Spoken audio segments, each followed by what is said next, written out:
Aquí en La Brújula, La Brújula nos orienta hacia dónde tenemos que ir y le estamos dando los muy buenos días a todos los oyentes de Radio La Luna y a todos los oyentes también de este programa en particular, La Brújula.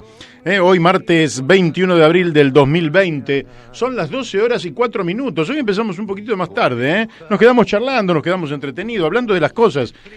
Acá con Marcelo, que es el dueño de la radio, y que efectivamente, ¿cómo hacemos en esta etapa para supervivir, para sobrevivir, para esperar a que pase todo esto, ¿no? Y hay un tango que lo dice, que tras la noche más oscura sale el sol. Siempre sale el sol, Eso siempre hay que tenerlo presente. Uno le parece que las cosas, que entró en un túnel, que no va a haber luz al final, siempre hay luz al final del túnel, Y entonces hay que mantener en alto el optimismo histórico, hay que mantenerse íntegro, hay que sobrevivir. Hay momentos en que usted no puede avanzar. Bueno, ¿qué va a hacer? Hay que desencillar hasta que aclare. De manera tal que siempre vamos a tratar desde este programa de mantener el ánimo todo lo alto que se pueda. Y si llueve, si truena, si caen granizos, rayos y centellas y todo lo que a usted se le ocurra junto con el coronavirus y demás, nosotros estaremos aquí tratando de resistir, de sobrevivir y de pasar a la ofensiva cuando esto se pueda. Son las 12:05, ya hemos consumido el primer minuto del programa y le voy a dar entonces los buenos días a todos los oyentes. Le voy a dar también los buenos días a Daniel de Abrantes, a quien ya le digo que terminado el primer reportaje, si quiere ingresar y hacer algún comentario, igual que Daniel Pérez, dos miembros de esta estructura que no están en la mesa por la sencilla razón de que estamos en época de cuarentena y entonces tanto Daniel de Abrantes como Daniel Pérez, escuchan el programa de sus casas, colaboran, participan, aportan, y si quieren llamar después del primer reportaje, unos minutos van a salir al aire, queda en ellos. Le voy a dar también los buenos días a nuestro operador, que es el que hace posible que esto salga realmente a la perfección para todos lados, Héctor Didío. También le voy a dar los buenos días, que ya estuve charlando con él, con Marcelo Parente, que también es el que nos ha posibilitado seguir en época de crisis con el programa, de manera que el programa ya supera las 80 semanas ininterrumpidas, no sé, será algo más de 1 año y medio que estamos aquí en el aire, nunca paramos, siempre, invierno, otoño, verano, primavera, donde usted quiera, siempre nos va a encontrar lunes y martes de 12 a 14 horas, mientras nos acompañe, lógicamente, la salud. Le vamos a dar también los buenos días a Radio Fénix de Corrientes Capital, 92.1 MHz, y a su directora, con quien hemos hablado en el día de ayer y volveremos a hablar porque han quedado pendientes algunas cuestiones sumamente interesantes, la doctora Mónica Colunga. Y también le damos los buenos días a nuestros amigos de Mendoza, Uspallata, Radio La Paquita, FM 88.9, Gustavo Figini, Elvio Yadanza y Alberto Muñoz. Todos nos encontramos aquí, en distintas partes de la República, también, por ejemplo, de Salta, mi amigo Marcos Rodas, que nos está escuchando y para el cual le mando un fuerte abrazo, o Lucas Arias, allá en Neuquén, que nos está escuchando también, o Mabel Ortiz, que propagandiza también allí en Mendoza, y mucha otra gente, la verdad, muchísima otra gente, que es una injusticia porque también en Entre Ríos lo tenemos a Carlos Godoy y mucha otra gente, y en Rosario a Cristian Sebastiani y muchos otros compañeros, como compañeros que me mandan aquí su salutación, La verdad es que nunca... Bueno, Walter Gaza, que también, hoy Horacio Pistone, ¿no? Miguel Campanella, de Berizo, que Ensenada, en realidad, ¿Berizo o Ensenada? Miguel, después mandame de dónde sos. De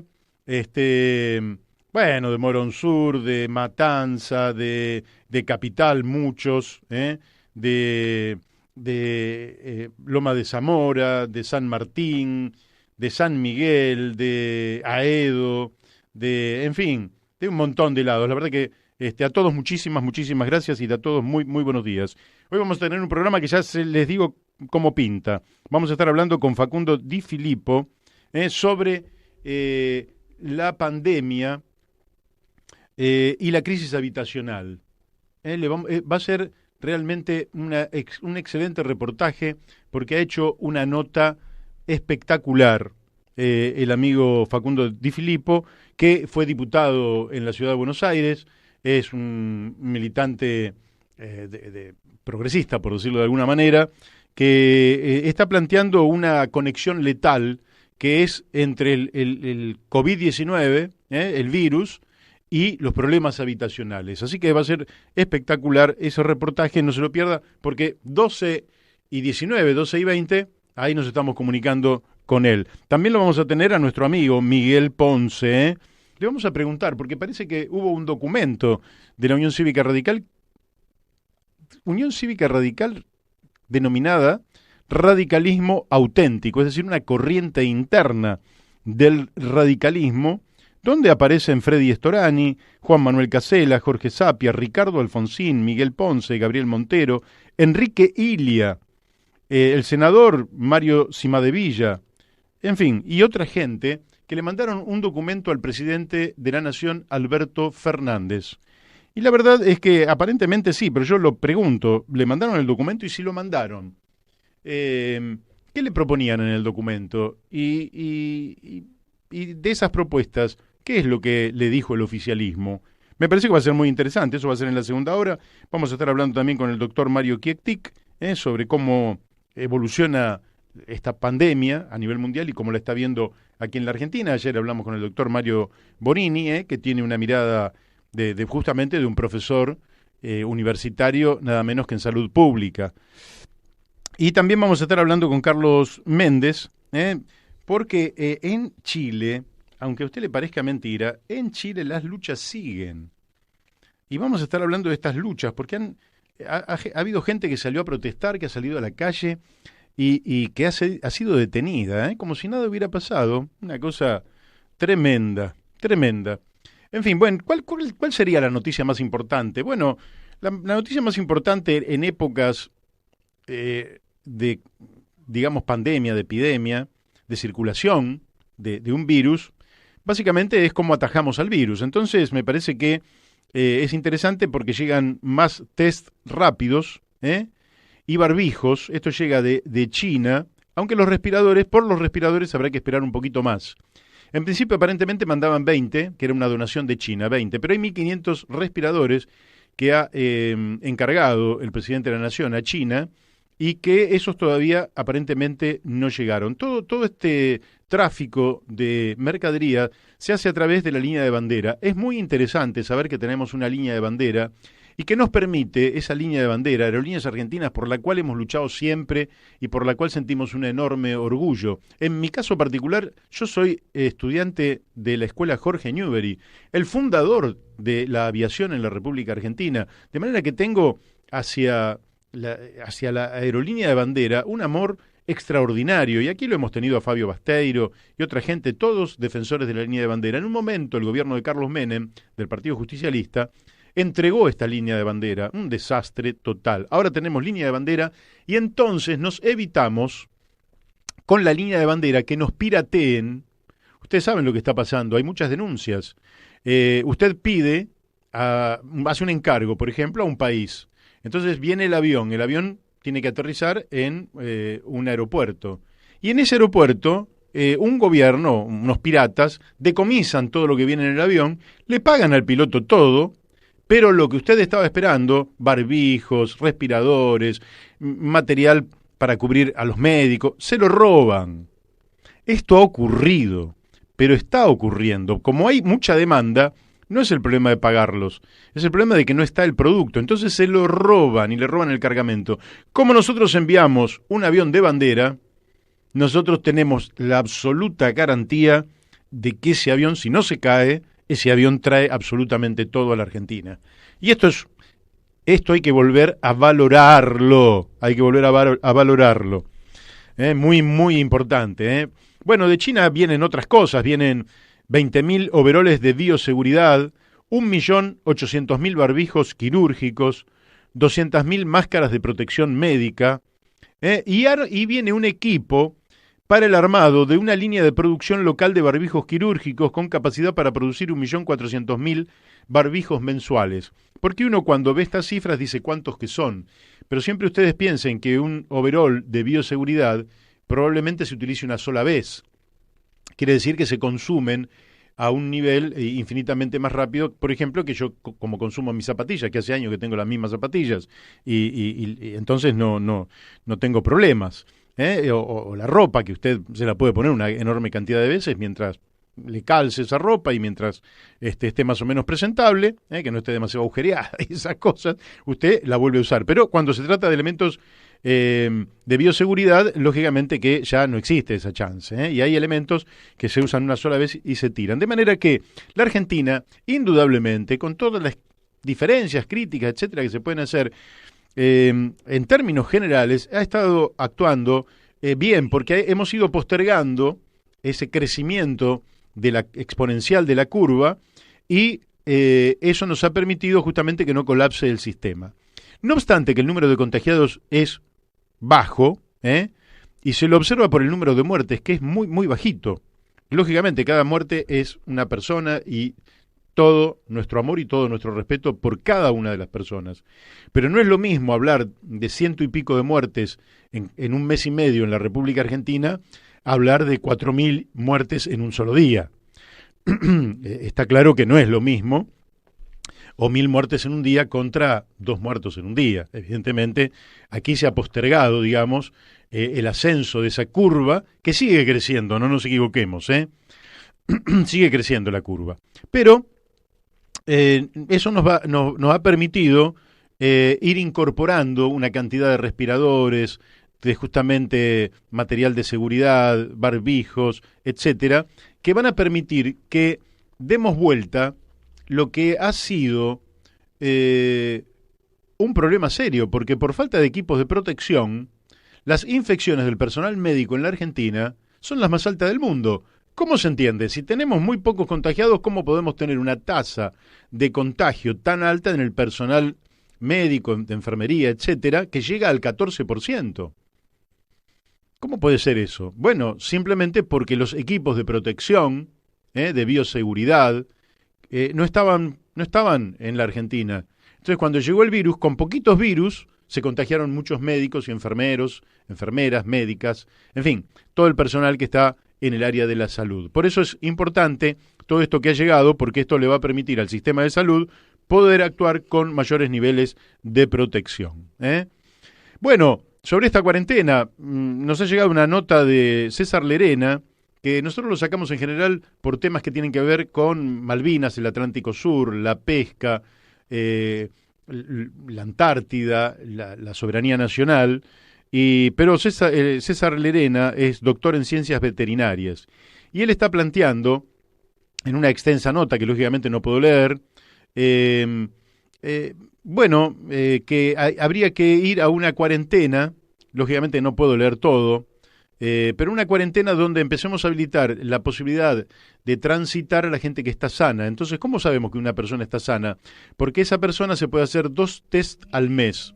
Entonces vamos a suponer que un empleador de un comercio le paga 2 veces al mes a su empleado un test para saber que está justamente sano.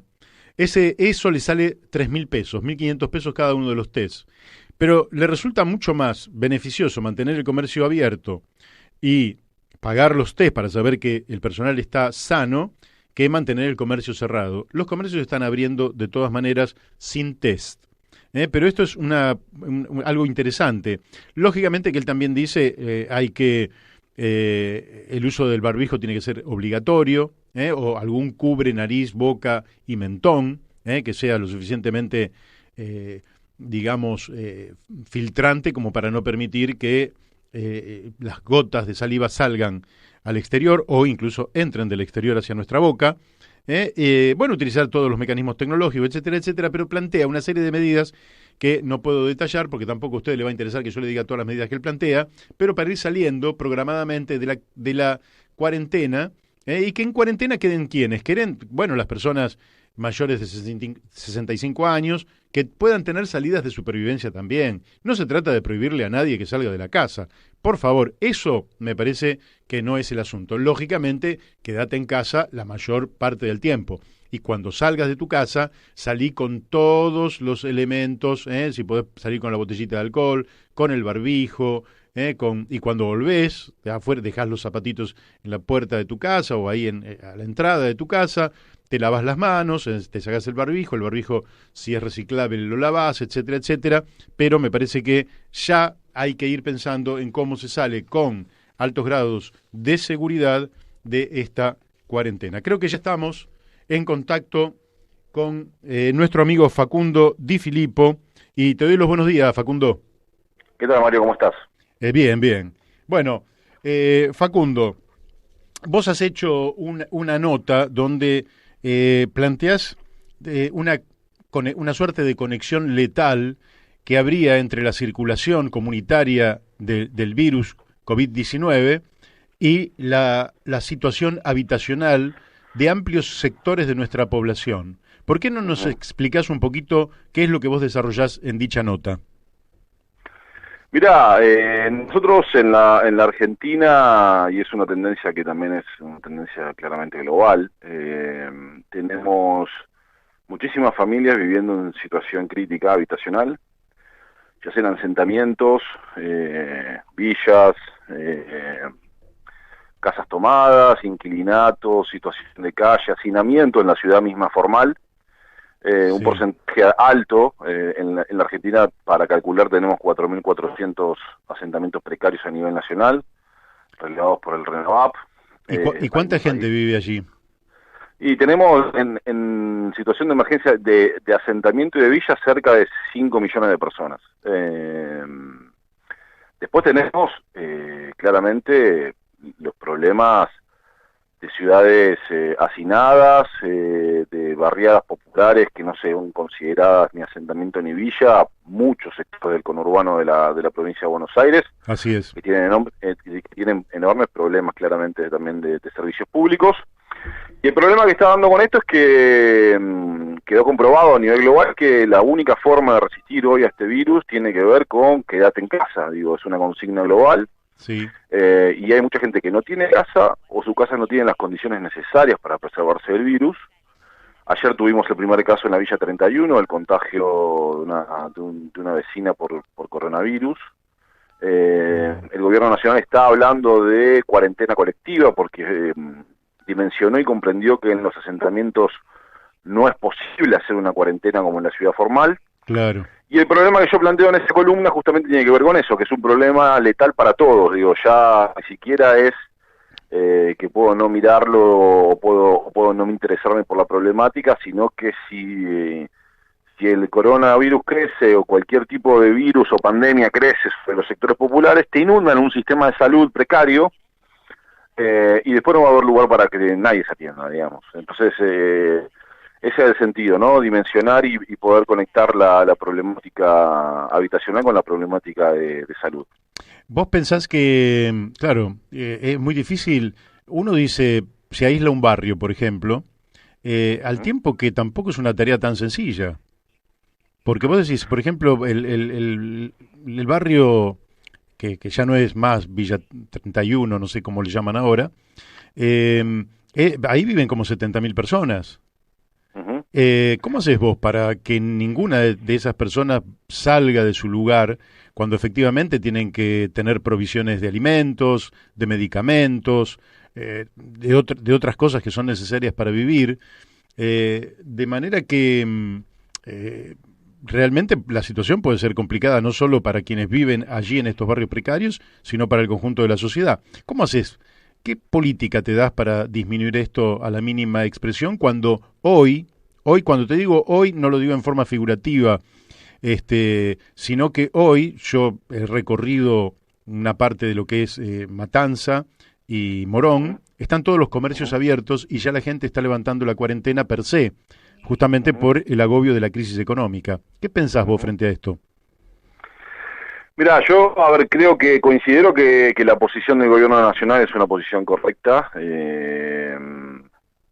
mucha gente dice que hay una falsa dicotomía, no hay una falsa dicotomía, era necesario frenar para preservar vidas y se ve cómo ha escalado el virus y la pandemia y la enfermedad en muchos países, incluso limítrofes, o de nuestro mismo continente, comparado con la Argentina. Entonces eso es necesario. Es verdad también que ante una situación de pobreza estructural y de crecimiento de la pobreza durante la gestión del gobierno de Mauricio Macri, ya nos agarra esta pandemia con una situación muy crítica en materia de ingresos. Yo vivo acá en la provincia de Buenos Aires, en Escobar, lo conozco, lo vivo, acá también trabajo temas habitacionales. Y la verdad que es muy difícil cuando la gente no tiene para llenar la heladera o para hacer un guiso al mediodía, decirle que no salga de su casa, digamos. Incluso a costo de arriesgarse a tener algún tipo de infracción o de causa penal. Sí. La verdad que en ese sentido me parece que el gobierno está haciendo lo posible para asistencia a grandes sectores. Me parece que esa asistencia debería ser más expedita porque está teniendo muchos problemas para el pago efectivo de los 10.000 pesos o la asistencia a las pymes o el mismo exigencia por parte del gobierno de que los bancos les presten para pagar sueldos y los bancos no lo están haciendo. Hay una serie de cuestiones que hay que poner a disposición de la comunidad para que no se vean obligados a salir de sus casas. Sí, sí. Volviendo a los sectores populares, es imposible frenar la cuarentena en un barrio. Digo, no hay forma porque la gente que trabaja, que vive en los barrios, es gente que trabaja hoy en empresas de seguridad que siguen activas, entonces son trabajadores que entran y salen de las villas. Es gente que trabaja en refacciones y en habilitación y en construcción, y esos son rubros que ya se han ido habilitando también. Entonces eso es imposible de hacerlo. Son pequeños pueblos, a su vez dentro de las ciudades, porque digo, la 31 hay toda una discusión de cuánta cantidad de habitantes tiene, pero arriba de 50.000 habitantes tiene, la 1114 también. Y esos son, si vos lo dimensionás, son pueblos en nuestra provincia de Buenos Aires, que hoy está la discusión si el gobernador los aísla o no, porque no tienen casos. Claro. Pero bueno, porque se encuentran geográficamente en el medio de la llanura, de la pampa o del campo. Así es. Estos están enclavados en la ciudad de Buenos Aires, con enormes vías de conexión con el resto de la ciudad formal, y es imposible detenerlo. Pero bueno, es un problema que arrastramos de no haber tomado conciencia como sociedad y las diversas gestiones también, de la enorme problemática que es no tener vivienda digna para todos y todas en nuestro país, obviamente ni en la región, y que eso impacta de manera cabal y llena sobre la propagación hoy del virus. Así es.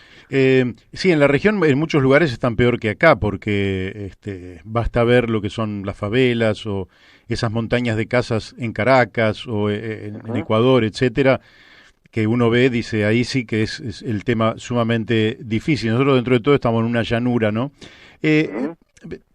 Principalmente llanura, porque la Argentina es muy grande. Te quiero preguntar, vos venís trabajando sobre el tema habitacional desde hace muchísimo tiempo. Este tema tiene varias dimensiones, ¿verdad? Uno es el acceso a la tierra, que en la Argentina se ha vuelto difícil porque la tierra es uno de los grandes bienes apropiados como fundamento de renta o de especulación o de ahorro, que ha incrementado el valor de la tierra y entonces le ha sido muy dificultoso a los sectores populares acceder a la tierra con cierta facilidad. Por otro lado, tenemos un déficit habitacional enorme. ¿Vos no ves que buscando medidas que resuelvan el tema de la tierra y, digamos, refundando, diría yo, una industria de construcción de viviendas para la Argentina, se abriría una posibilidad, una fuente de trabajo y de creación de riquezas enorme? Sí, claramente. Lo que pasa es que por eso hay que direccionar el Estado siempre tiene los recursos para direccionar qué zona crece y a quién sector se favorece con ese crecimiento. Claro. Porque tiene la forma de articular la política pública, de zonificar un suelo, de poner una zona exclusiva de vivienda social o de asignar tierra para cooperativas de vivienda. Es muy diferente la problemática que claramente existe en el conurbano que en la ciudad. o en las ciudades grandes, porque también incluye ahí Córdoba y Rosario. Nosotros lamentablemente tenemos una historia bastante trágica en la ciudad de Buenos Aires, que tiene que ver con que desde que asumió la gestión de Mauricio Macri, y posteriormente la de Larreta, han vendido enormes cantidades de tierra al mercado inmobiliario, y eso se paga Claro. con el costo actual de no tener suelo disponible para la construcción de vivienda social o de cooperativas a través de ayuda mutua, que es un programa que podría crecer en las ciudades, como ha crecido fuertemente en Uruguay. Es una discusión muy fuerte. Creo que el gobierno nacional, cuando asumió y decidió revisar la cesión que le hizo la AVE a la ciudad de una gran cantidad de tierra justo después de que Mauricio Macri perdió la elección, me parece que es una situación atinada.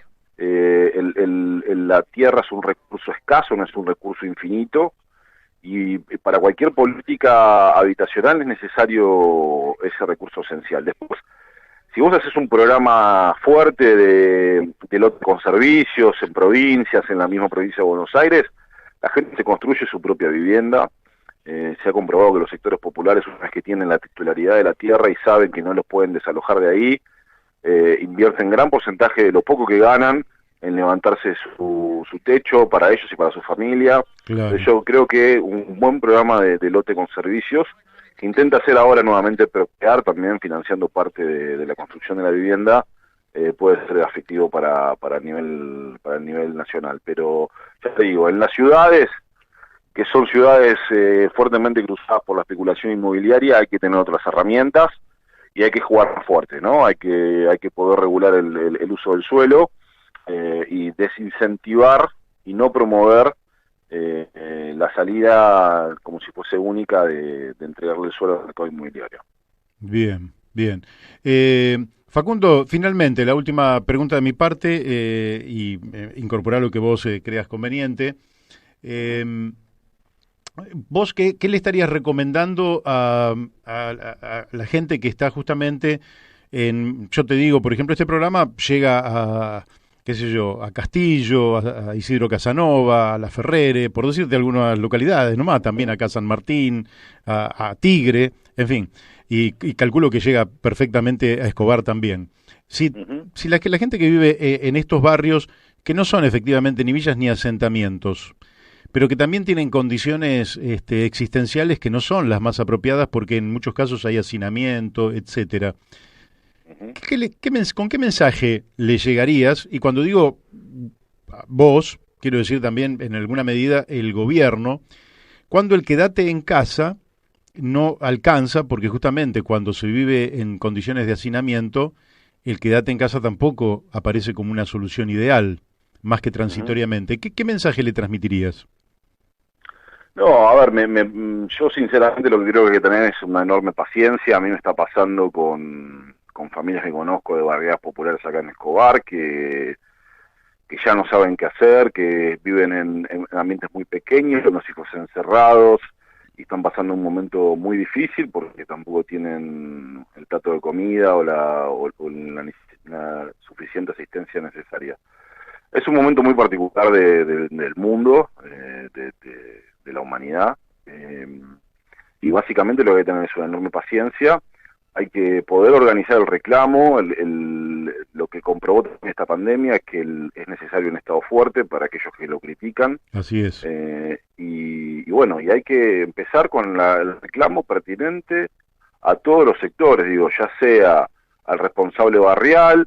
Acá, por ejemplo, en Escobar tenemos lo que se denomina OPC, que son unidades de gestión, Ujú. que delimitan todo Escobar en diferentes sectores. Bueno, empezar por el reclamo puntual e ir creciendo al gobierno municipal, que tiene que tener los recursos necesarios para afrontar la pandemia. Bien. La verdad es que la salida es la organización, el cuidado personal y el reclamo ante el Estado, porque no hay nada más que nos vaya a salvar. Ya vemos cómo está la situación, incluso con los pocos servicios o con los pocos rubros que están abiertos de la actividad económica. Cuando vamos al supermercado y sigue aumentando todo como sigue aumentando, Ujú. aprovechándose el sector privado de la necesidad de mucha gente. Entonces, la salida es la organización, la autopreservación y el vínculo y el rol con el Estado. Bueno, muy bien. Facundo, ha sido muy claro, te agradezco muchísimo esta salida por este programa La Brújula, por Radio La Luna, y quedamos abiertos a que en cualquier momento que quieras comunicar algo, estos micrófonos van a estar siempre abiertos, ¿eh? Gracias, Mario, un abrazo grande. Un fuerte abrazo. Hemos hablado con Facundo Di Filippo, que fue diputado en la Ciudad de Buenos Aires, que es un militante extraordinario, de aquella gente que enorgullece, y que muestra que la Argentina, lógicamente, tiene un gran futuro, porque no hay un decaimiento generalizado. Hay muchísima gente de primera en la Argentina, primera desde el punto de vista ético, moral, de actitud, de energía, de entusiasmo, de optimismo, con el cual el país va a salir adelante. Por eso nos hemos caído tantas veces y tantas veces nos hemos levantado. Así que, bueno, para mí fue un gusto. Me mandó acá el amigo Juan Imperial, me manda ¿qué me manda? Siempre me manda cosas muy interesantes. Ahora me mandó una carta que le mandó Juan Domingo Perón a John William Cook hace 63 años. Hoy se cumplen 63 años. Juan, no vamos a leer la carta porque no tenemos tiempo, habría que, tenemos otro, pero muy interesante.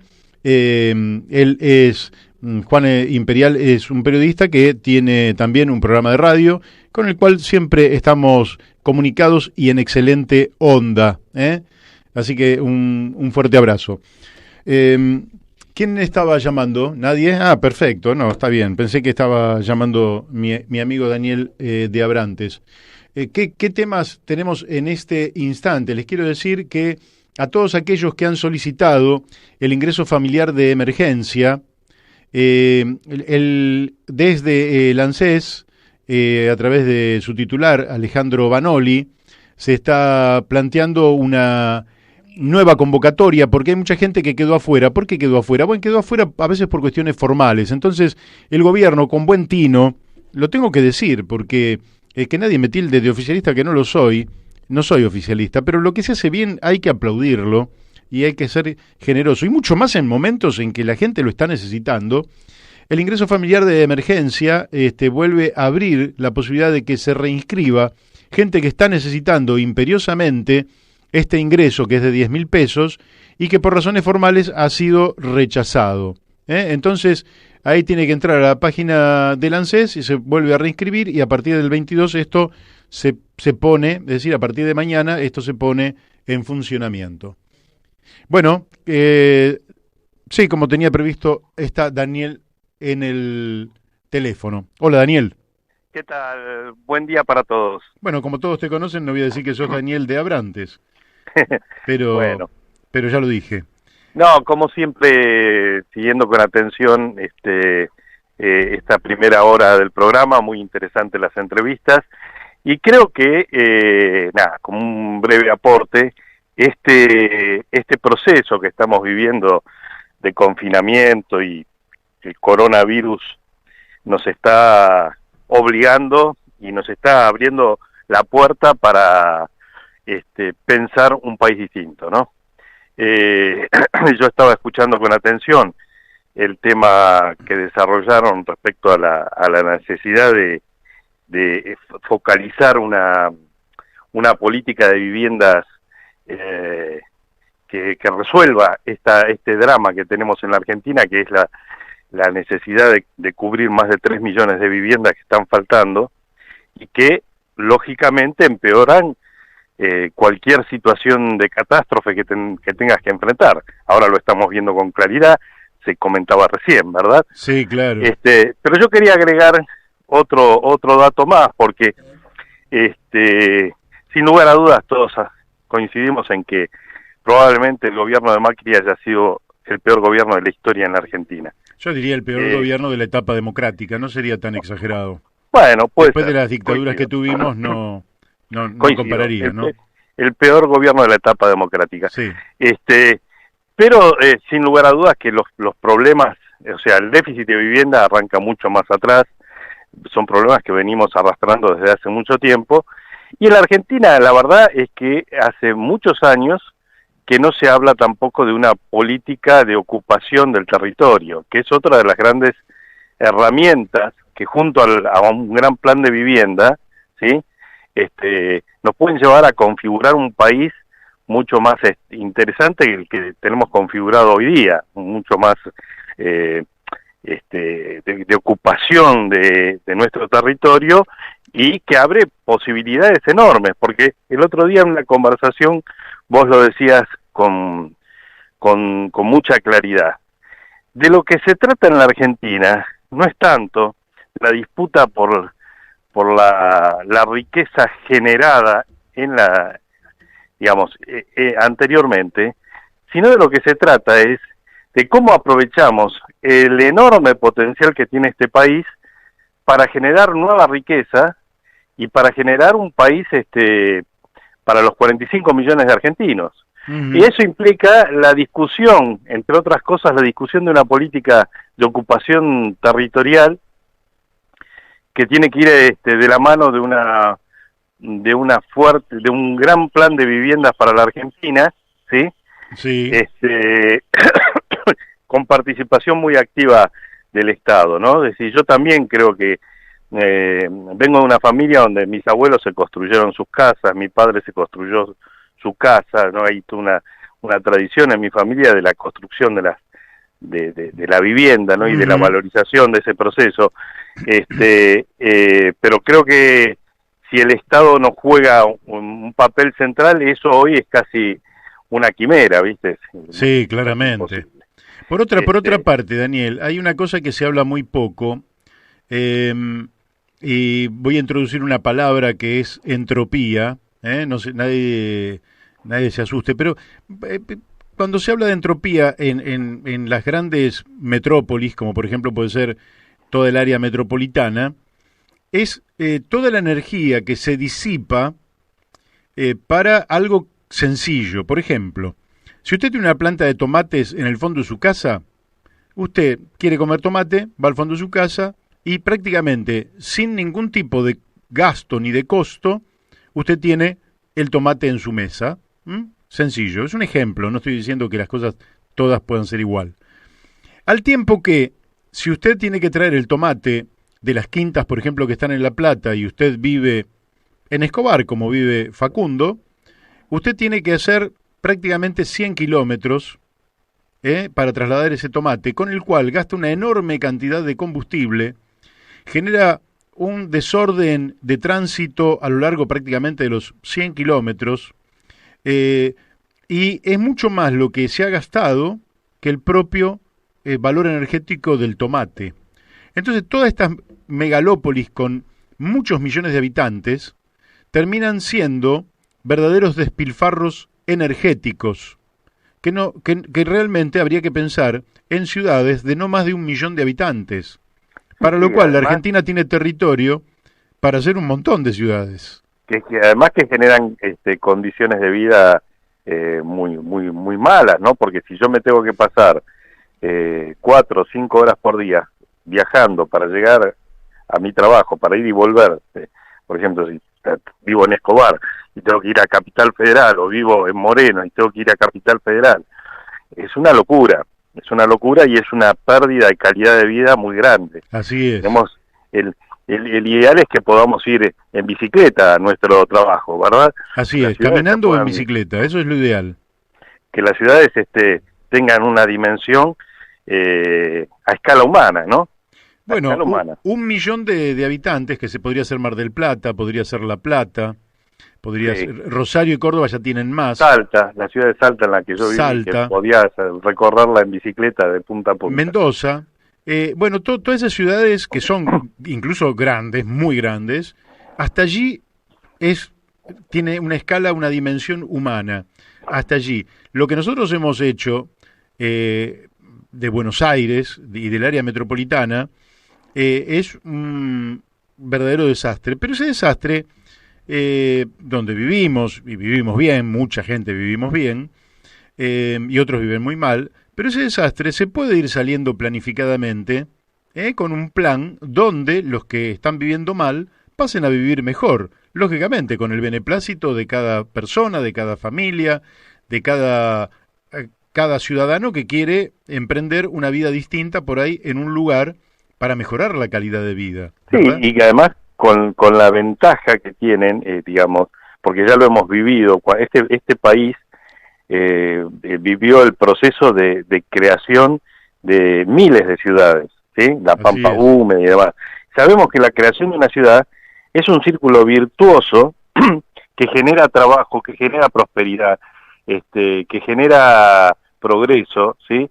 Y sobre eso la Argentina tiene que volver sobre su historia y ver las cosas que se hicieron bien y las cosas que se hicieron mal, pero discutir una política de ocupación territorial es una... Yo creo que la última iniciativa importante que no llegó, que no se pudo concretar, fue la de Alfonsín, de traslado de la capital a Viedma, ¿sí? Así es.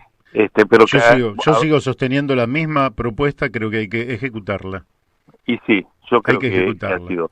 Bueno, te dejo, perdón, y ya sé que el programa tiene que seguir, pero te dejo una inquietud porque la verdad que a muchos nos sorprendimos ayer con esta noticia, que es cómo es esto, que el petróleo tiene costos negativos y en la Argentina se está discutiendo $45 el barril. Bueno, se lo vamos a preguntar a Jorge La Peña la semana que viene. Lamentablemente no tenemos más programa, porque yo tengo una cantidad de gente a la cual hacerle preguntas muy interesantes, pero tampoco tenemos más que 4 horas de programa por semana, y entonces no entraba para esta semana, porque lo tenía agendado a Jorge La Peña, que me envió un informe de altísima calidad técnica, son informes realmente elaborados por ingenieros del área energética, del área del petróleo, del gas, de la electricidad, de las distintas fuentes de las que provienen las energías. Son de una calidad extraordinaria y, bueno, esto tiene en principio a la escala global un sentido lógico. Mientras se derrumbó el consumo, la producción de petróleo, que no se puede detener así en forma automática, como quien frena un coche, sigue produciendo y hoy no hay donde almacenar las enormes cantidades de producción que hay. Entonces, trasladar a almacenamientos, bueno, ya se ha vuelto casi imposible y por eso el precio del petróleo es casi negativo. ¿Qué pasa en la Argentina? Bueno, en la Argentina, al carecer de una estrategia en política energética, hace ya muchos años que vamos para un lado y marchamos para el otro. ¿Cómo puede ser que cuando se derrumba el precio del petróleo, nosotros seguimos pagando la nafta al mismo precio que cuando el barril de petróleo estaba, qué sé yo, a $70? Bueno, se lo preguntaremos a Jorge La Peña la semana que viene, Daniel. Bueno, una inquietud que llamó mucho la atención. Creo que llegó a menos $31 el barril del petróleo americano. Sí, bueno, vamos a ver qué es lo que nos cuenta. Bárbaro. Bueno, no sé si... Sí, estoy acá. El otro Daniel, de Abrantes. Sí, no, me quedaba ahí de lo que se venía comentando y me parece que otro de los temas que expone con bastante claridad esta situación que estamos viviendo del coronavirus es el derroche de medios y energético en general al que estamos sometidos, ¿no? Porque se hablaba del ejemplo del tomate y yo te podía agregar que está medido que en promedio 1 litro de leche transita 1000 kilómetros en la Argentina hasta llegar a la mesa, lo cual es un despropósito terrible, ¿sí? Pero que además se podrían sumar otra cantidad enorme de elementos que están visibles ahora, ¿no? Que tienen que ver con el transporte de las mercancías, el transporte de la gente, la organización de las ciudades. Bueno, creo que todo esto abre una buena posibilidad y nos invita a repensar la sociedad en la que estamos viviendo y a ver si somos capaces de construir una sociedad más inteligente. Muy bien, muy bien. Bueno, Daniel, gracias, seguí escuchando el programa. Voy a informar a nuestros oyentes que Sebastián Ramírez armó un grupo que se llama Encuentro y Reflexión y le voy a dar los nombres de quienes integran ese grupo. Miguel Bonazo, Gustavo Vera, Claudio Lozano, Jorge Cardelli, Jorge Cholvis, Alcira Argumedo, Marta Maffei, Marcelo Peretta, Carlos Ceballos, Sebastián Ramírez, Jaime Fuchs, Pablo Spataro, Leo Vilansky, Federico Tonarelli, Nora Cortiñas, Carlos Aznares, Juan Pablo Olson, José Rey, Itaí Hatman, Benito Aramayo, Karina Maloberti, Maristela Esbampa, José Peralta, Carlos Delfrade, Alejandro Marmoni, Pablo Bonavena, Roberto Gargarella, Claudio Katz, Rodolfo Schwartz, Gastón Arrispe, Roberto Perdía, Julio César Urien, Nicolás Iñigo Carrera, y siguen las firmas, Eduardo Macaluce, siguen Raúl Llanesa, y también está ahí mi nombre, Mario Masitelli. Pueden ser un grupo de reflexión, como ustedes ven, con un conjunto de personas muy interesantes para charlar sobre el futuro de la Argentina. Son las 12:57, vamos a la tanda de la radio y después seguimos aquí con nuestro amigo Miguel Ponce, a quien le vamos a preguntar por el famoso documento del que prácticamente no salió nada en ningún gran medio de comunicación. Bueno, seguimos aquí en La Brújula, tratando de contactarnos ahora con nuestro amigo Miguel. Bueno, ¿qué les puedo decir? Que los gobernadores, de acuerdo a lo que dice el ministro del Interior, están de acuerdo en mantener la cuarentena. Creo que están todos muy asustados, y la verdad es que hay razones para estar asustados. Hay miedo en la población, miedo en la dirigencia política. Si usted tuviera la responsabilidad de gobernar una provincia con 3 millones de habitantes o 1 millón, y usted también tendría temor, de pronto levanta la cuarentena y se multiplican los casos y colapsa el sistema de salud. Creo que de todas maneras habrá que los equipos con los que cuentan tanto el gobierno nacional como cada uno de los distritos de la Argentina tienen que ir estudiando cómo han ido saliendo otros países y hacer un plan con la participación de todos, es decir, que todo el mundo pueda participar. Si usted va a sacar, por ejemplo, habilitar que vuelva la construcción, por ejemplo, bueno, hay que llamar a los empresarios, a los dirigentes obreros, a los trabajadores, justamente los encargados, el gobernador, los intendentes, para observar cómo se va a habilitar, es decir, si están dadas las condiciones. Lo que se sabe es que en algún momento vamos a tener que salir de la cuarentena, y seguramente saldremos de la cuarentena, ¿cómo podríamos decir? Antes de que el virus haya desaparecido, porque nunca vamos a poder hacer desaparecer totalmente la existencia del virus. Creo que estamos ya en contacto. Entonces, te doy los buenos días, Miguel. Pero una alegría escucharte, Mario. Muy buenos días. Igualmente para mí. Y además nos ha costado esta comunicación de manera tal que vamos a tratar de que sea todo... Sacarle el jugo. Todo el jugo posible. Sí, señor. Bueno, Miguel, la primera cuestión que yo me planteo es, ¿ustedes le enviaron como Radicalismo Auténtico un documento al presidente de la Nación? Sí, señor, y no solo al presidente de la Nación, sino hemos enviado a varios integrantes del equipo económico y social del gabinete, por supuesto. Bueno, siendo afirmativa tu respuesta, la pregunta que sigue es, ¿quiénes firmaron el documento? Y además, ¿qué es lo que le plantean al gobierno en ese documento? Correcto. Bueno, vos sabés que nosotros hace rato, ya lo hemos charlado, no sé la cantidad de veces contigo, venimos desde hace años tratando de conformar una alternativa dentro de la Unión Cívica Radical, opuesta, por supuesto, a las diversas conducciones, a lo que nosotros denominamos la nomenclatura partidaria. Uh-huh. Esto ha tenido diversas, diríamos, avances, y cuando estábamos por hacer el lanzamiento público, finales de abril, nos agarró el coronavirus, ¿no? Claro. Entonces, estamos funcionando, te diría, como está funcionando todo el mundo, adaptándose activamente a esta realidad, y estamos conformados en esto que se denomina radicalismo auténtico.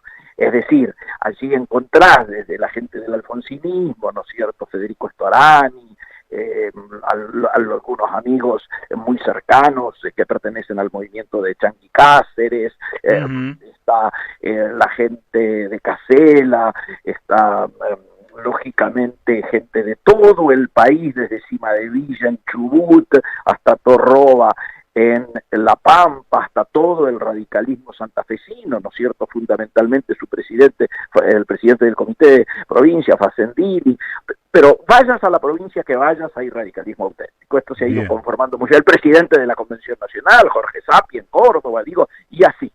Entonces hemos ido, lógicamente, muchos trabajamos orgánicamente en el partido, en las comisiones técnicas de ellos, pero esto no es desde las instituciones orgánicas, sino que nosotros entendíamos que prácticamente ya desde mucho antes, pero acentuado a partir de la situación del cambio de gobierno, ha habido un vacío partidario, un dejar hacer, una no figuración que nos hacía recordar inclusive las etapas iniciales de Corral, ¿no es cierto?, cuando prácticamente el radicalismo desapareció en términos de protagonismo y hizo un seguidismo tristísimo y lamentable, ¿no es cierto?, con pérdida de identidad incluida, a lo que fueron las políticas del PRO. Estuvimos trabajando mucho porque entendíamos que era un momento muy especial donde se habían dado algunos debates, ¿no es cierto?, en relación a cómo enfrentar esta situación tan difícil, tan inédita, donde nadie tiene, por supuesto, un manual que le indique cómo mejor operar, porque claro, la dimensión de la crisis, lo inédito de la crisis es tan grande que yo siempre lo ejemplifico diciendo, desde el primer momento me tocó hacer el seguimiento sobre el impacto económico. Empecé diciendo, bueno, es la peor crisis del siglo XXI. Después dije, no, es la peor crisis desde Lehman Brothers, desde la Segunda Guerra Mundial, fui diciéndolo. Finalmente, hace 2 semanas atrás, estaba diciendo, es la peor crisis del capitalismo. Hasta que apareció Christine Lagarde y dijo, la humanidad nunca ha visto una crisis de estas dimensiones. Es decir, claramente a esta altura, como lo estamos viendo hora por hora, ¿no es cierto?, esto del petróleo de ayer y de hoy está indicando claramente lo inédito de esta situación. Entonces entendimos que teníamos que hacer un aporte, básicamente porque hubo una frase del presidente de la Nación que nos convocó fuertemente a precisamente dar propuestas vinculadas a los temas que nosotros veníamos ya hablando. Y esa frase tiene que ver con el hecho de que él afirma en un determinado momento de que es una contradicción falsa la que se pretende montar entre salud y economía. Claro. Y para nosotros esto implicaba que todo lo que veníamos diciendo, desde el primer momento yo vengo hablando de que al lado de los protocolos sanitarios, tiene que haber protocolos productivos y laborales que garanticen, ¿no es cierto?, que el impacto sobre lo social y sobre lo productivo se minimiza y se puede trabajar de manera conjunta. Cuando veníamos hablando de la necesidad de ir pasando gradualmente de aquella cuarentena de la que cumplimos un mes hoy, ¿no es cierto?, de la cuarentena horizontal a cuarentenas verticales, es decir, definiendo ciertas actividades que además de ser protegidas, que además de ser preservadas por el presente, tienen que esencialmente también ser preservadas para cuando pase todo esto. Digo, claro. el ejemplo que utilizo es el agroalimentario, ¿no es cierto?, la cadena agroalimentaria que la necesitamos para garantizar nuestra seguridad alimentaria hoy, y por otro lado para aprovechar la demanda sin discusión que va a haber a partir de que este tiempo tan difícil pase. Es así que entregamos un documento que nos enviamos durante la pandemia y recordábamos históricamente la frase final del preámbulo, ¿no es cierto?, constituir la Unión Nacional, afianzar la justicia, consolidar la paz interior, etcétera, etcétera, lo poníamos como subtítulo motivador. Bien. Y decíamos que empezábamos diciendo, y justamente el documento se basa en esos 3 ejes, decíamos que el mundo y Argentina enfrentan una pandemia inédita que impacta en 3 dimensiones: sanitaria, económica y política. Y vos sabés que nosotros tenemos posiblemente dentro de la Unión Cívica Radical el equipo que es sanitarista más importante, claramente, por lo tanto pudimos no solo hacer un diagnóstico de cada uno de estos 3 capítulos, sanitario, económico y político, sino que además de hacer esos diagnósticos de lo que estaba ocurriendo, plantearnos propuestas muy concretas, muchas de las cuales, y acá ya te estoy adelantando la respuesta, ¿no es cierto?, muchas de las cuales el gobierno las ha ido tomando gradualmente, y yo te diría que si hemos, y esto es lo que nos interesa a nosotros, ¿no es cierto?, que las efectividades conducentes comienzan a ser visibles. En lo sanitario, por un lado, con estas cosas que se han planteado en las últimas 48 horas, que nosotros la planteamos en el documento, todo el tema de asistencia en las casas, el hecho de la tomada de temperatura, ¿no es cierto?, en los transportes públicos, el hecho de que cuando se pongan en marcha ciertas actividades haya precisamente protocolos sanitarios puntuales en función de esto, que es lo que anunció el presidente la última vez que habló, y en términos, yo te diría, económicos, básicamente decimos que apoyamos, lógicamente, todo lo que es este famoso impuesto a la riqueza, ¿no es cierto?, por única vez, pero que además planteamos que tiene que haber nos inclinamos porque se avance en una reforma tributaria que sin duda va a pasar a un sistema que sea más progresivo, más simple, más efectivo, y lo basamos en 3 ejes. Desdoblar el impuesto a las ganancias, el impuesto a las personas físicas, el impuesto a las personas jurídicas y empresas. El segundo punto, disminuir el impuesto al valor agregado, que no sobrepase el 8%. El tercero, reformular el impuesto al patrimonio inmobiliario, tanto rural como urbano, y damos hasta números, ¿no es cierto?, de lo que debiera ser cada uno de ellos. Obviamente, en términos políticos, planteamos explícitamente la necesidad de 2 respuestas. Una, que aparentemente están en marcha. Una, la reanudación de la actividad parlamentaria, y por otro, lo que siempre hemos reclamado desde el primer momento, que es la inmediata convocatoria al Consejo Político, Económico y Social. Bien. Te diría que este es el resumen en grandes rasgos, ¿no? Bien, quiere decir que ustedes, lógicamente, están reclamando, como creo que todo el país, que funcione el Congreso Nacional. Sin duda. Y escúchame, ¿cómo estás viendo esta consulta que hace Cristina Fernández a la Corte para que avale sesiones por video? ¿No te parece que como órgano del Estado que se autogobierna, que es el Congreso de la Nación, puede disponer que se avale las sesiones por video en una etapa, lógicamente estamos hablando de una etapa de emergencia, de excepcionalidad, que reclama el protagonismo del Congreso, el aporte necesario de todos los que intervienen en el Congreso, y que, evidentemente, no pudiéndolos reunir en un mismo salón, pueden hacerlo a través de acuerdos políticos con las modernas técnicas de comunicación. Absolutamente, como se está funcionando en muchos parlamentos, en muchas legislaturas del interior del país, y hasta en municipalidades. Hablaba con Pablo Yapkin el otro día en Rosario, está funcionando ahí en el Consejo Deliberante, hablas con la legislatura de Mendoza, y están funcionando así, por darte las que he hablado en el último momento, pero todo el mundo funciona de esta manera. Ayer hubo charlas donde participan arriba de 1000 personas a través de distintas plataformas que andan dando vueltas. Es decir, hoy en día esto no puede ser considerado. Claramente me parece una excusa.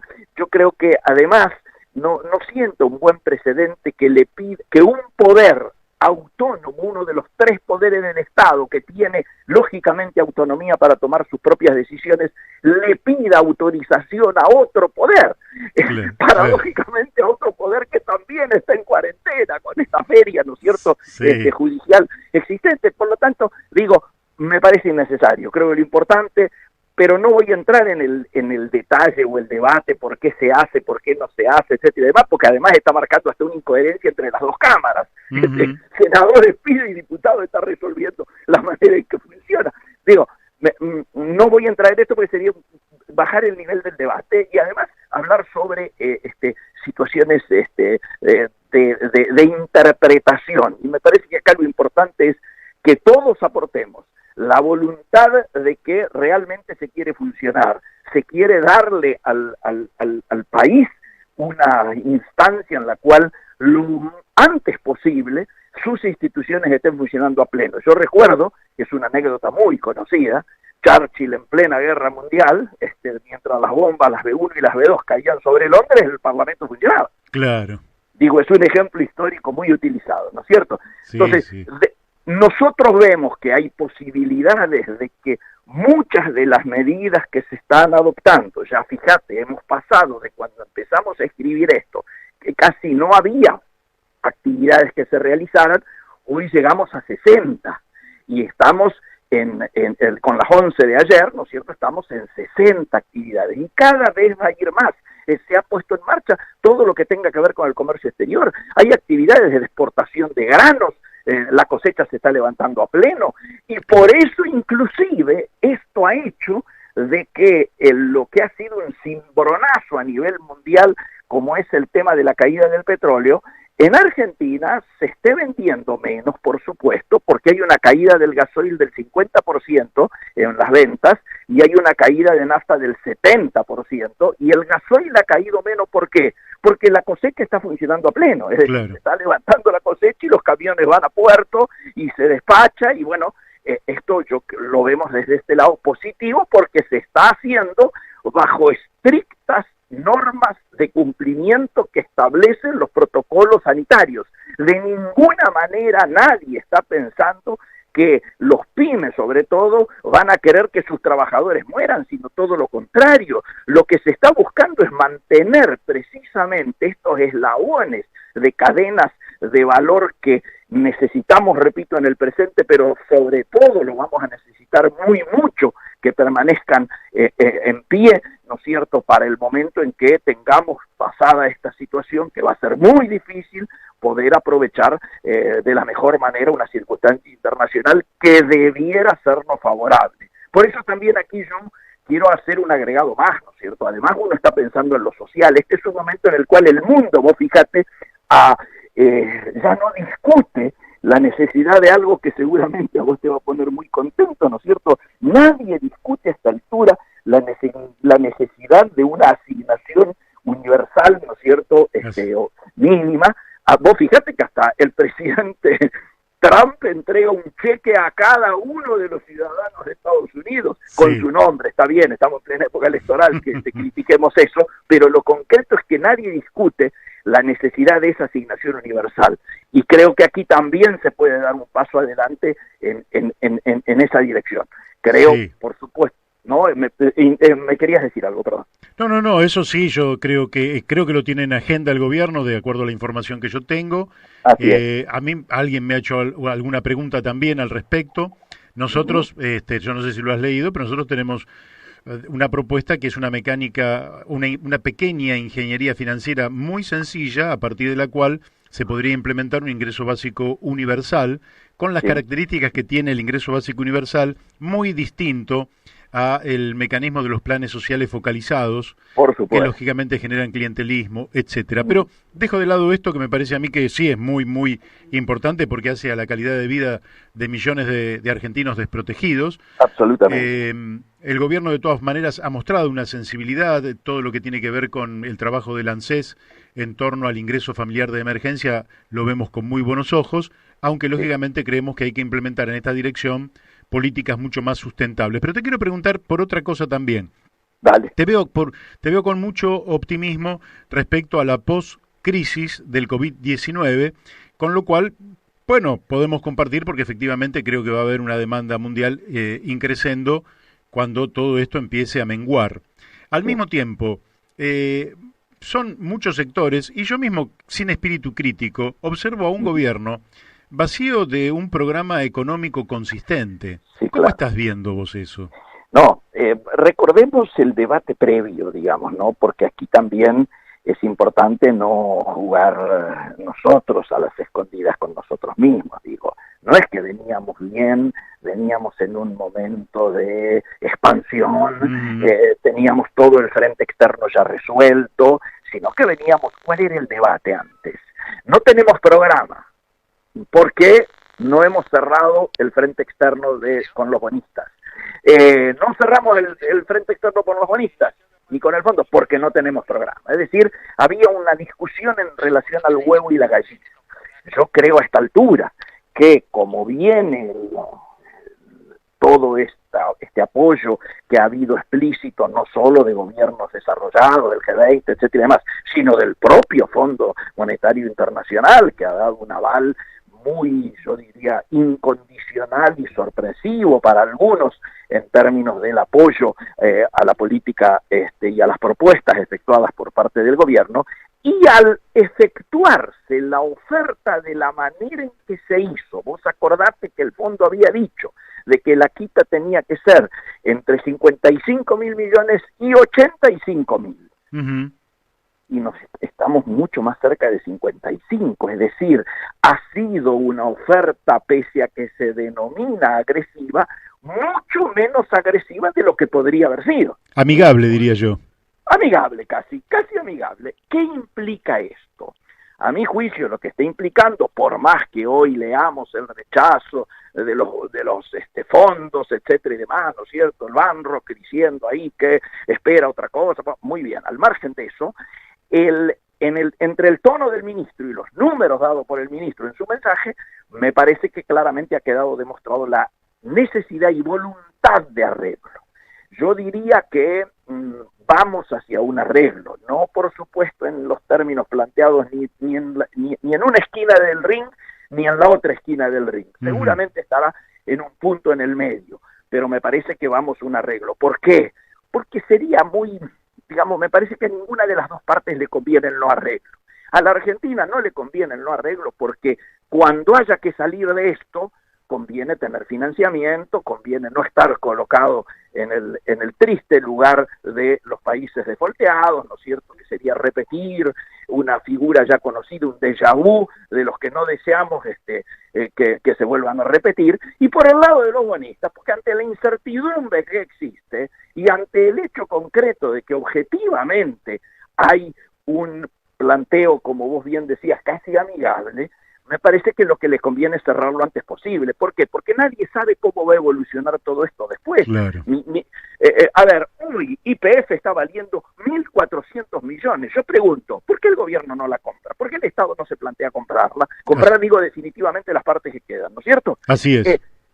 Digo, para empezar a plantearnos cómo esto está modificándose de una manera tan, yo diría, veloz y tan incierta en términos de futuro, que vos fíjate que el mundo no se ha puesto tan nervioso con lo ocurrido ayer, con lo del petróleo, y sin embargo es un dato absolutamente inédito. En toda la historia, nunca el petróleo estuvo en estos valores, en toda la historia nunca se llenaron los lugares de almacenamiento, los barcos que andan, hasta todas las empresas argentinas han tenido que salir a alquilar barcos para tener capacidad de almacenamiento.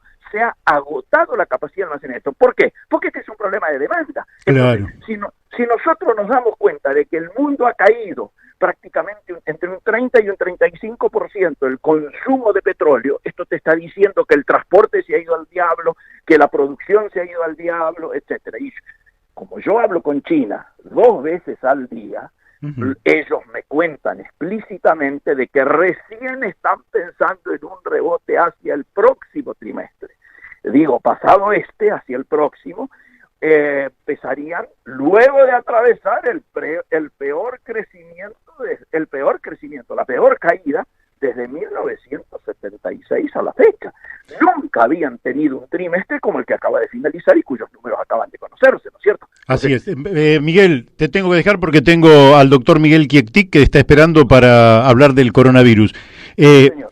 Te agradezco muchísimo y en poquitos días vamos a volver a hablar. Creo que ha sido muy jugoso todo lo que nos has dicho y merece esto que luego también lo difundamos con intensidad. Te mando un abrazo y quedamos hasta un próximo encuentro. Un gran abrazo, Masitelli, y sigamos lógicamente en contacto. Chao. Dale, fuerte abrazo. Bueno, hemos hablado con el ingeniero Miguel Ponce y ahora ya estamos en contacto con el doctor Mario Kiektik. Buenos días, Mario. ¿Qué tal, Mario? ¿Cómo va? Bien, aquí, llevando adelante el programa en las condiciones de excepcionalidad que estamos viviendo. Mario, te quería preguntar, ¿cómo estás viendo porque la verdad es que nos atormentan con información, pero ¿cómo estás viendo vos la evolución a escala global y en particular en la Argentina de esta pandemia que está aquejando brutalmente a toda la humanidad? Bueno, estamos todavía en el principio, ¿no? Parece mentira porque en general a veces uno escucha a personas como diciendo, bueno, ya está el pico y listo, y ya dentro de 15 días ya está. Y en realidad estamos empezando a subir la montaña, todavía falta bastante hasta arriba y después hay que bajar de la montaña, ¿no? Sí. Bueno, lo que se va viendo en general es que los países que tomaron medidas que recomendó la Organización Mundial de Salud más o menos rápido han tenido mejor respuesta que los que no. En realidad, hay que ver todavía, ¿viste? Porque no sabemos si en realidad lo que estamos haciendo es simplemente extender los plazos, ¿no es cierto? Sí. O realmente lo estamos resolviendo. Es muy interesante cuando pase todo esto, cuando se pueda discriminar en los países nórdicos, porque Suecia optó por medidas más abiertas y Dinamarca, Noruega optaron por medidas más cerradas.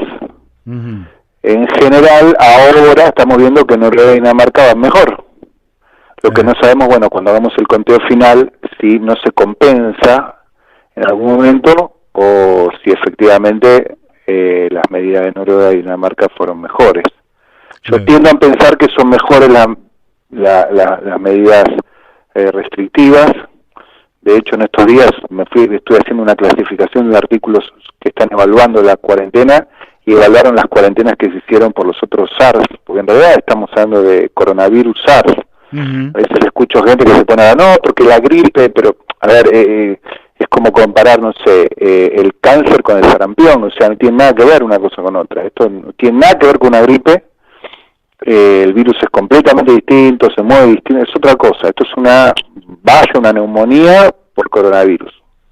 Es la tercera neumonía por coronavirus significativa, y que digamos con esta escala de distribución, bueno, esta es obviamente la mayor, pero las otras también han sido importantes, ¿no? Claro. Vamos a ver, lo que se sabe, bueno, te decía, estos trabajos que estuve clasificando y ordenando, lo que están diciendo así más o menos es que la cuarentena sirve y reduce entre un 30 y 50% de la mortalidad. Ahora, ganar semanas también sirve, porque por ejemplo, llegaron aviones para protección con elementos de bioseguridad para el personal médico, de enfermería, que en otro momento no teníamos. Quiere decir que cada vez estamos mejor provistos. Sí, todo eso de extenderlo, por eso te decía, no sea a la larga. Yo tiendo a pensar que es beneficioso. De hecho, estos trabajos que estuve clasificando, ordenando y poniendo una grilla, los valores son distintos, ¿viste? Porque una cosa es lo que dicen los chinos, otra cosa es lo que dijeron los italianos, lo que pasó en Arabia hace 4 años, lo que pasó, etcétera. Pero en general, las medidas si se toma, digamos, se hace una cuarentena bien hecha, digamos, con distancia social, con cierre de escuelas, se evitan todos los eventos superinfectantes, se llaman, ¿no? Los partidos de fútbol, los recitales, las fiestas. Si toma toda esa medida, se puede reducir hasta un 70% la mortalidad. Te estoy diciendo el promedio de todos estos trabajos que clasifiqué. Así que bueno, pero bueno, igualmente uno tiene que decir, bueno, al final de todo vamos a saber si fue así o no. Lo que sabemos es que si vos esto lo dejas suelto y volvemos a vivir como vivíamos antes, y la mortalidad suponete que fuera, bajémosla del 3%, bajémosla del 2%, bajémosla al 1%, es muy simple, a calcular la población argentina, considerar 70% de infección, y de ahí saca el 1% que se muere, te va a dar 350.000 personas, no es un chiste. No, claramente no es un chiste. Ahora, ¿qué sabés vos de la evolución de alguna vacuna que, no sé, que se esté elaborando en algún lugar del mundo? Y hay bastante escepticismo. Yo estuve participando en unos webinars que está organizando, se están organizando del gobierno, y bueno, En general, la posición es que recién para el año que viene se podría tener algo. Por supuesto, está todo salpicado. Tengo un colega en Israel que bueno, me decía un poco por abajo, digamos, que posiblemente ellos para agosto la tienen. Eso circula en el ámbito médico allá. Ajá. Pero, viste, acá el problema es que hay, viste, realmente muchas personas asintomáticas que contagian, y el virus está mucho tiempo en la superficie. Bueno, todos esos que ya sabemos, ¿no? Entonces, si se rompe la cuarentena, no es tanto el problema, digamos, de un pequeño núcleo de personas que, bueno, en el peor de los casos se contagian entre sí, sino son las personas que hacen viajes largos, viste. Por ejemplo, un camionero que está infectado, bueno, va llevando el virus a lo largo de su recorrido. Ese tipo de distancias largas es algo bien complicado, ¿viste? Y mucho más cuando se trata, por ejemplo, de vuelos de avión o, por ejemplo, cruceros, ¿verdad? Exactamente. Sí, el vuelo de avión, bueno, ahora está salvo Estados Unidos, prácticamente está apagado todo el tema de aviación, ¿no? Pero sí, claro. Yo estoy pensando en Argentina, si se abre mucho, el riesgo es que haya una propagación por lo que llaman los lazos largos, o sea, viste que justamente las personas que hacen recorridos largos, van y vienen con recorridos largos, ahí está un poco el tema, ¿no? Y justamente asociado con esto que te decía de la gran cantidad de sintomáticos, ¿no? Yo estaba revisando, tengo acceso a los caso por caso, digamos, de coronavirus, y en general, bueno, viste, uno va viendo que va siguiendo un poco los números internacionales en cuanto a que los grupos etarios más afectados, a las enfermedades predisponentes que complican la evolución. Pero bueno, efectivamente el promedio está dando en 69 años, entonces 69 años uno dice, el otro día lo escuchaba a Larreta, decía, bueno, los mayores de 70 tienen que cuidarse porque el promedio da 70. No, bueno, espera, si el promedio da 70, tenés muchos antes de 70 que también tienen que cuidarse, ¿no es cierto? Pero bueno, se ha como corrido esta idea de que si tenés menos de 70 no te pasa nada. No es así. No es así, y no es una gripe, entonces atenti que no es una gripe, cuando te agarra una neumonía muy fea. Mirá lo que me manda un oyente, Mario. Adrián Gil, con H y doble L, Adrián Gil, científico de Oxford, dice que asegura que a principios de septiembre estaría la vacuna contra el coronavirus. Sí. Contra el COVID-19. Bueno, sí, eso yo lo leí. En realidad, la única vacuna que está en fase 2, hasta donde yo sé, es la china. Con lo cual sería la que podría llegar antes, ¿no? Y después tenés la israelí, que es la adaptación de la vacuna de pollos. Y después hay proteínas que no serían exactamente vacunas, pero están experimentando con administración de las proteínas que tiene el virus, que envuelven al virus, la posibilidad de aplicarlas en forma dérmica, o sea, con un parche. Parece que eso por lo menos en animales de experimentación anduvo bastante bien para la creación de anticuerpos, con lo cual, bueno, ni siquiera sería algo que tenés que tomar, sería algo que te pones en la piel, te pegás el parche ese y a los 30 días tenés más anticuerpos. Bueno, quiere decir que tenemos un panorama verdaderamente incierto por todos los lugares, pero lo vamos a ir siguiendo de a poco. Yo, para terminar, no te molesto más, pero yo creo que sí que hay que ir saliendo, entre comillas, la cuarentena, pero al mismo tiempo no salir nunca, por lo menos este año. Claro. Es decir, hay montones de cosas que vamos a tener que seguir pensando en ser muy cuidadosos, y si nos dicen, bueno, ahora se puede ir a la cancha a ver yo no, este año no voy. Aunque me digan, juega mi equipo, eso no voy. Y le pido a los oyentes que tengan mucho cuidado con ese tipo de cosas, o que a veces escuchan, no, pero acá no pasa nada, no. Hay que ir abriendo a poco, ir soltando algunas cosas muy específicas. Si el virus se activa mucho en algún lado, ahí volver a cerrar. Y bueno, y entonces se abre, pero no se abre del todo nunca, por lo menos este año y buena parte del año que viene. Bueno, Mario, te agradezco muchísimo esta comunicación, muy clarito. Te mando un fuerte abrazo. Chao. Hemos hablado con el doctor Mario Kiektik y ahora estamos seguramente en comunicación con nuestro columnista de los días martes, Carlos Méndez. Carlos, buenos días. ¿Cómo estás, Mario? ¿Cómo estás? Muy bien. Estaba escuchando las restricciones, digamos, para los mayores de 70 años, que tenemos que ponernos en espera, en agitación con toda esta situación. Y bueno, ahora, ¿pediste permiso para llamar acá?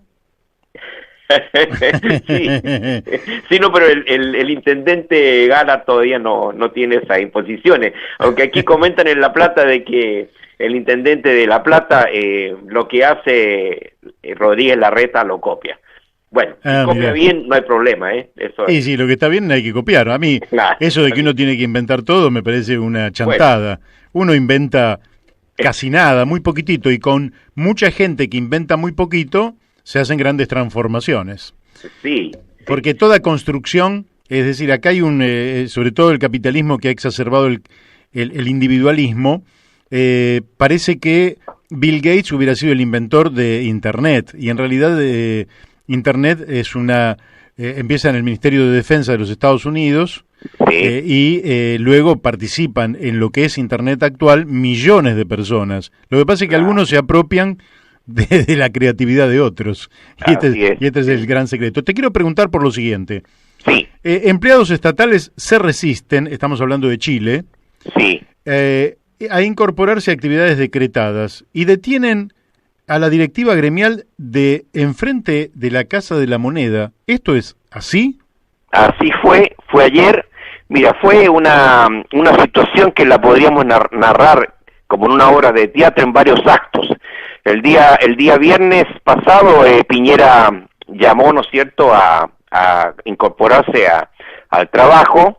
Preocupación, bueno, que se está teniendo en varios países, digamos, de cómo incorporarse. Claro. A lo cual la Asociación Nacional de Empleados Fiscales, la ANEF, equivale acá, es importante porque es la sumatoria de lo que correspondería a nosotros a la UPCN y ATE. Ajá, entonces, claro. Como es única, es muy poderosa y cubre muchos sectores estatales.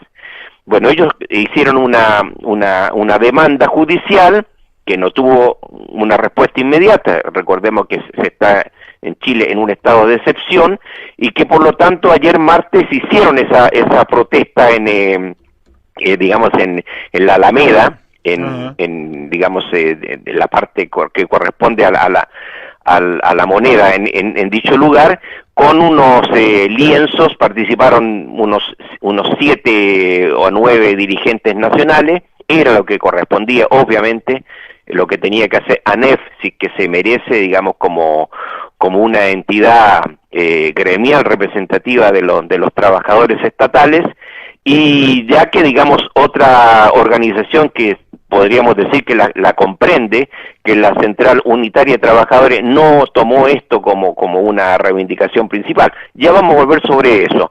Pero usaron lienzo, digamos, usando las medidas de seguridad que corresponden a la pandemia, a distancia determinada, con barbijo, etcétera, y con 2 lienzos que decía uno, Piñera, presidente de los empresarios, y el costo lo pagan los trabajadores, y el otro, la crisis sanitaria y social no la pagan los trabajadores, sí a la vida. Bien. La protesta fue pacífica y, bueno, obviamente a los pocos minutos tuvo que también intervenir Carabineros, detuvo a los 9 dirigentes sindicales y los trasladó a una comisaría. Ahora, pero inmediatamente, y esto es la importancia que tiene esta organización, Mario, en paralelo, digamos, hubo una declaración de la organización, digamos, que los comprende a los trabajadores estatales latinoamericanos, la CLATE, que es la Confederación Latinoamericana y del Caribe, y su dirigente es un argentino de ATE, Julio Fuentes, que inmediatamente reaccionó al respecto, y fue así también que, producto de una declaración de una organización internacional, como también, digamos, de medidas judiciales de defensa que se hicieron en Chile, que a las pocas horas, digamos, estos dirigentes fueron dejados en libertad.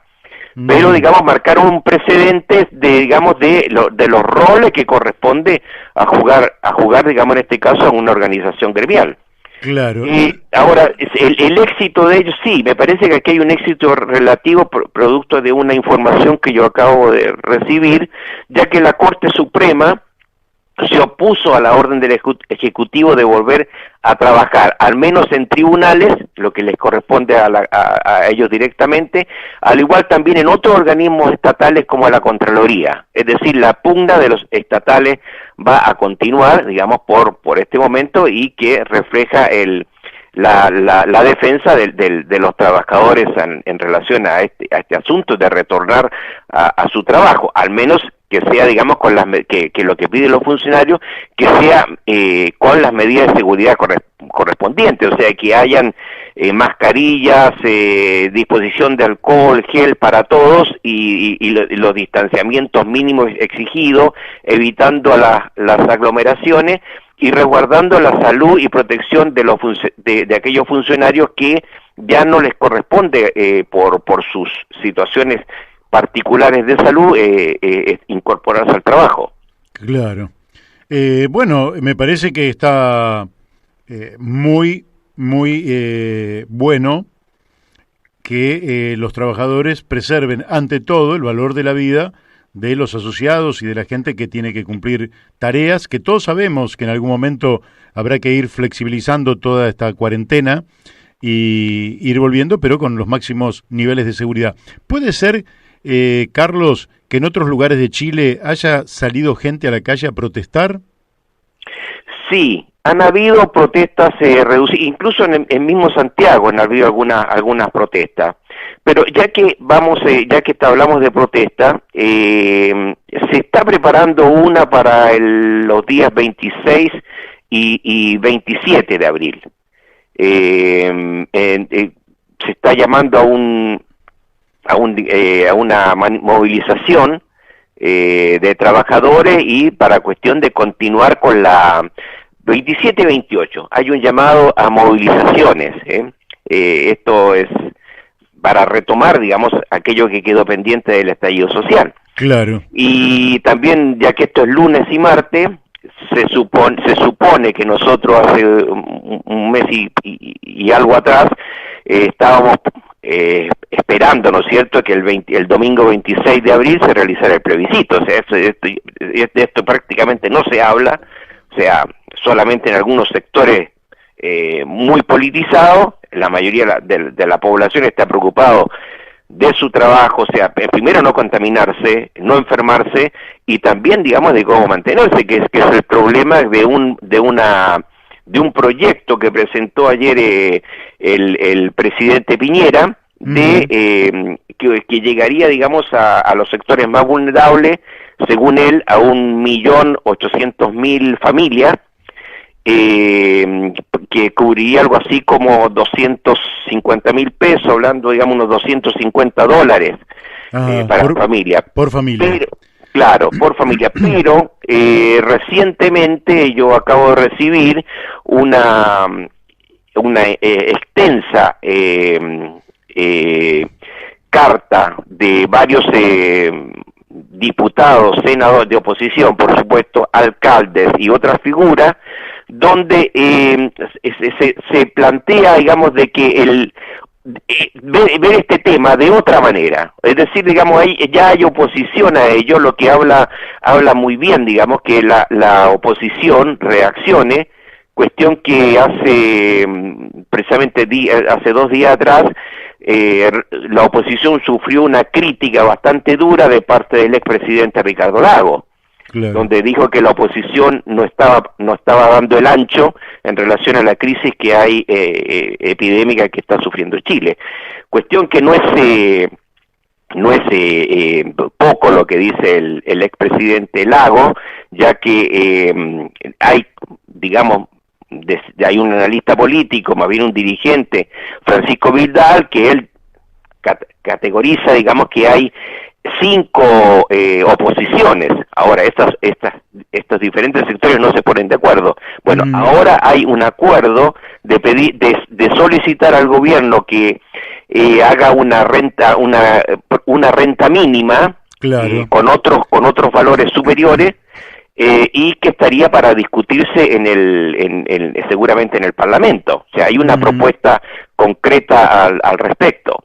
Me parece muy bien, porque nosotros que venimos remando a favor de un ingreso básico universal, sentimos que en esta oportunidad ha demostrado la utilidad de esta propuesta, que realmente ya se debió haber generalizado, y que la debieron haber tomado todos los gobiernos, y además la forma en que lo hemos planteado nosotros realmente es realizable, aunque pueda haber otras formas, pero siempre es un ingreso no familiar, sino que es un ingreso para cada una de las personas, y es un ingreso incondicional, de manera que se lo recibe sí o sí, sin contraprestación y sin certificado de pobreza, que es lamentable que a esta altura de los tiempos, para recibir algo que se lo merece, tenga que presentar un certificado de pobreza. Y yo creo que, bueno, que es el tiempo histórico en que el ingreso básico universal debe generalizarse. Tenemos el último minuto y te lo doy libre, Sí. para minuto, para que nos digas lo que quieres en 60 segundos. Te digo específicamente cómo se denomina aquello: renta básica de emergencia, con unos 300.000 pesos, o sea, hablemos de $300 por chileno, y de $500 por familia de 4 personas. Ajá. Ahora bien, lo más importante de esto, Mario, y esto a diferencia de nuestro país, acá Argentina, es que ¿con qué financiamos esto?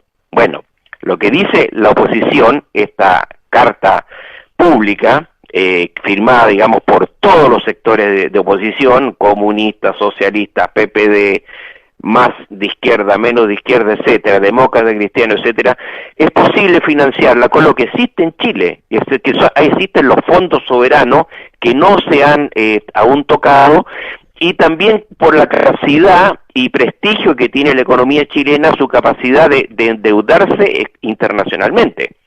Y toman como ejemplo los casos, dice esta carta, de Alemania, Nueva Zelanda y otros países europeos. Excelente. Bueno, Carlos, se nos ha ido el tiempo, ¿eh? Son Sí, las muy bien. 3. Ahora esperemos qué pasa el próximo lunes y martes, si es que se hacen estas movilizaciones, si hay capacidad de organización de la oposición al respecto. Nosotros tendríamos que ver, tal vez me atrevería a decir, una manifestación como lo que vimos por televisión, a la que hicieron los israelitas en contra del primer ministro Netanyahu, conservando la distancia y con barbijo. Bien, con lo cual van a ocupar un espacio fenomenal, porque si vuelven a salir 2 millones de chilenos y mantienen la distancia, van a colmar todas las calles, seguramente de Santiago y de las grandes ciudades y pueblos de nuestra hermana República de Chile. Te mando un fuerte abrazo, son las 13:56 y ya tenemos que entregar a la radio, devolverle el espacio, así que me queda un minuto nada más que para cerrar. Te mando un fuerte abrazo, Carlos. Igualmente, Mario. Bueno, como ustedes observarán, estamos viviendo épocas excepcionales. El derrumbe del precio del petróleo desmorona los mercados mundiales. Estamos con 1000 problemas y a cada minuto se suma un problema nuevo. Al mal tiempo, buena cara, decía mi abuela, y nos despedimos entonces de aquí de La Brújula por Radio La Luna hasta el lunes que viene, y que pase una buena semana. Siempre sea creativo, siempre piense que en cada minuto se puede hacer algo que en el marco de la cuarentena lo podemos realizar en nuestra casa, y las horas se pasan rápidamente, y cuando todo esto termine pasando nos va a parecer simplemente un recuerdo, una anécdota que podremos contarle a nuestros nietos. Pásela bien, nos volvemos a encontrar el lunes 27 de abril aquí en AM 1140 Radio La Luna. Chau.